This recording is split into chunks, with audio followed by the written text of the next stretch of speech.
Bem-vindos. E se tudo o que você aprendeu sobre Deus, Jesus e Lúcifer estiver incompleto? E se o verdadeiro inimigo não for o diabo, mas o próprio Criador do mundo em que vivemos? Prepare-se para uma jornada além da religião, onde o misticismo, a psicologia e os antigos evangelhos revelam uma guerra secreta no coração da existência. A palavra demiurgo vem do grego demiurgos, que significa artesão ou trabalhador público. Em Platão, é o ser que organiza a matéria de forma harmônica, mas no gnosticismo, ele é reinterpretado como um criador imperfeito, arrogante e cego. Segundo os gnósticos, esse demiurgo, chamado de Yaldabaoth, Saklas, criou o mundo material sem conhecimento do Deus verdadeiro, acreditando ser o único Deus existente. Ele declara: "Eu sou o Deus e não há nenhum outro além de mim", não por maldade consciente, mas por cegueira espiritual.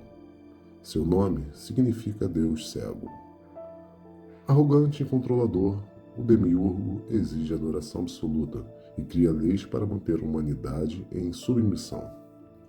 Muitos paralelos são traçados entre o demiurgo e o Deus do Antigo Testamento, que, em várias passagens, ordena genocídios, destruição em massa e exige obediência cega.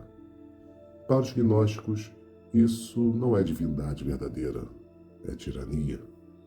Sofia, um elmo feminino da sabedoria divina, tenta gerar uma entidade sozinha, sem a união com seu complemento masculino. Um ato de criação unilateral. Esse gesto representa curiosidade, ousadia, mas também desequilíbrio. Ela buscava compreender o Deus Supremo por si só. Um desejo de autoconhecimento radical. O resultado? O demiurgo, uma criação imperfeita, um ser sem plena consciência da fonte divina. Sofia, horrorizada, tenta esconder sua criação nas regiões inferiores, mas o demiurgo ganha poder ao criar seus próprios arcontes e moldar o cosmo material. Para reparar seu erro, Sofia se sacrifica espiritualmente, infundindo no ser humano uma centelha pleroma, a luz adormecida. Essa centelha é o que nos liga ao divino verdadeiro, mas está adormecida, presa em carne, dogmas e medo. Nos evangelhos gnósticos, Jesus não é o filho do demiurgo. Ele é um emissário do Deus oculto, que vem trazer a gnose, um conhecimento secreto que desperta a alma. Ele ensina que o reino de Deus não está no céu ou na terra, mas dentro de vós e ao redor. Uma frase central do Evangelho de Tomé. Jesus age como um libertador espiritual, mostrando o caminho para escapar da prisão da matéria. A crucificação, nesse contexto, é simbólica. Representa a tentativa do sistema, demiurgo e arcontes, de silenciar a verdade. Jesus, para os gnósticos, é o código de ativação da centelha divina. Não um sacrifício, mas uma chave. No século II surge Marcião de Sinope, um pensador radical que rompe com a igreja primitiva. Ele declara: o Deus do Antigo Testamento não é o Pai de Jesus, mas sim um Deus inferior, legalista e cruel, o próprio demiurgo. Marcião propõe a separação completa entre o judaísmo e os ensinamentos de Jesus. Cria o primeiro cânone cristão conhecido, excluindo totalmente o Antigo Testamento e mantendo apenas o Evangelho de Lucas editado e as cartas de Paulo. Seu movimento cresce tanto que força a igreja a começar e formalizar o Novo Testamento como resposta. Para Marcião, Jesus era o mensageiro de um verdadeiro Deus superior. E a salvação não vinha pela lei, mas pela libertação do domínio do Criador corrompido. Em tradições ocultistas e esotéricas, Lúcifer não é apenas um anjo caído. Ele é o portador da luz, a força que desafia o falso Criador.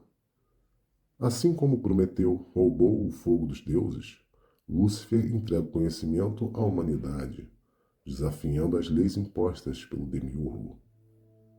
A queda de Lúcifer, portanto, é reinterpretada como um ato de compaixão espiritual, um sacrifício em nome do despertar humano. Lúcifer e Jesus, em narrativas paralelas, atuam como libertadores, um na luz revelada, o outro na sombra iluminada.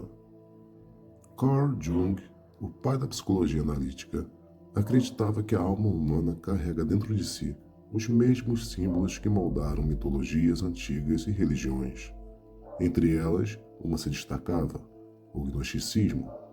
Jung não via os gnósticos como hereges, mas como visionários que haviam mapeado o inconsciente milênios antes da psicologia moderna existir. E se Jung estivesse certo? E se o mundo que conhecemos for obra de um criador imperfeito, um arquiteto cego chamado de Demiurgo? Jung analisa o Demiurgo como um símbolo do ego inflado, que se julga supremo perante aos outros deuses.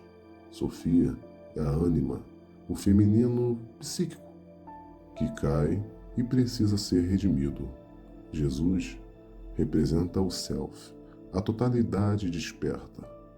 Lúcifer, a sombra, o lado rejeitado que precisa ser enfrentado e integrado. A verdadeira transformação ocorre quando se reconhece que a luz e a escuridão habitam em nós. O Demiurgo não vive nos céus, mas na mente que se recusa a reconhecer a própria escuridão. A guerra cósmica não é entre o bem e mal, mas entre controle e consciência. O verdadeiro pecado não é desobedecer, mas continuar servindo um Deus falso por medo. E se a serpente no Éden não fosse o vilão, mas o primeiro libertador? Curta, comente e se inscreva para nos acompanhar nessa nossa jornada.